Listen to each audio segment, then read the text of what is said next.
So this is a whole range of different videos, snippets of videos that I've recorded over the last couple of years when I've been making cutting boards, chopping boards, platter boards, chopping blocks, all of the above, cheese boards. Um, I'm going to go through it as the video goes along, but basically this is going to show you the process on how to make a cutting board. It's very, very simple. You just have to get a few of the small details right. So let's go ahead. So a good place to start is cutting your timber to size. Always use hardwoods, never use softwoods, because the cutting board will just deteriorate too quickly. Now if you're lucky to have a thicknesser, it'll save you a lot of time by running each edge through the thicknesser. Some people use jointers, some people are able to get by with a table saw, even with a hand planer. Either way, you need that timber flat and as smooth and as perfect for when it comes time to glue. So lay out your design as how you want it, spread that glue, and then clamp. I don't need glue on both sides, only one side of the joint is fine. And if you use scraps like I do, you'll tend to have to tidy up the edges up when you're done. Then back to the thicknesser. I could have saved time by cutting each piece of timber to size perfectly, but because I know I have the thicknesser, I can get them all close enough and then just run it through at the end. Very, very handy tool to have in the shed.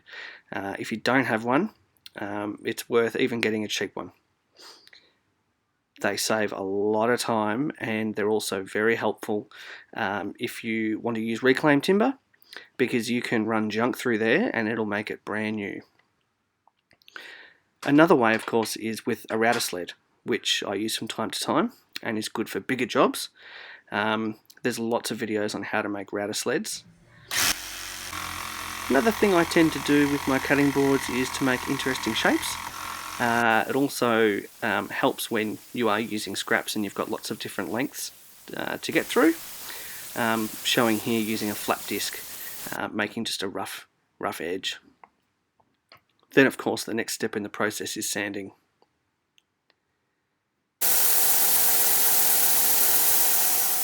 That's the lazy man's way to use a bench sander. Not recommended, do not try at home.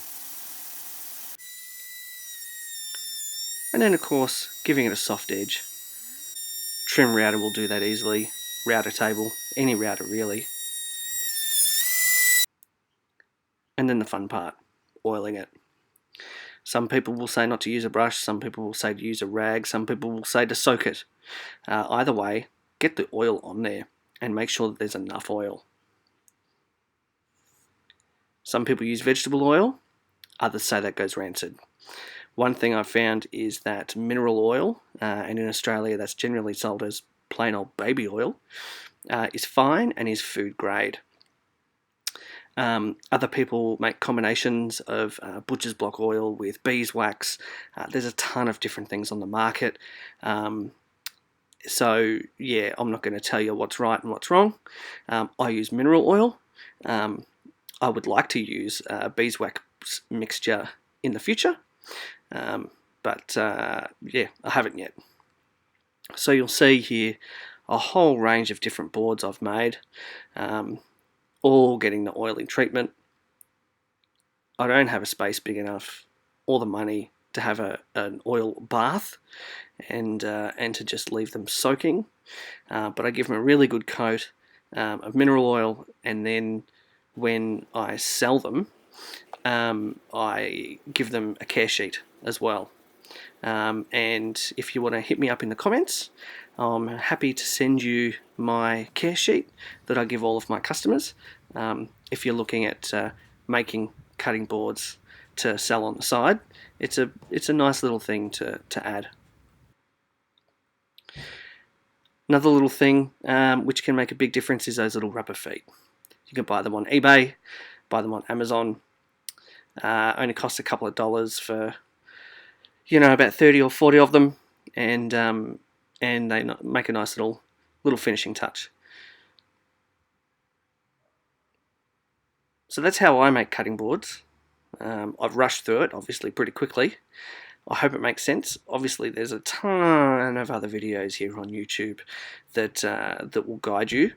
But, you know, just once you've got the basics, just start making things that are interesting. Mix up your timbers. Get your darks and your lights. Make different shapes. They don't all have to be square. They don't all have to be rectangle. Make some that are super thick and heavy. Some people like that. And then, of course, if your timber is, you feel too small, that can always make a good little cheese board. Thanks for watching. I hope you learned something. Please subscribe to my channel, like it, comment, certainly if you want me to share that sheet with you. And also you can join the shenanigans in all of my other social channels. And also our Making Stuff group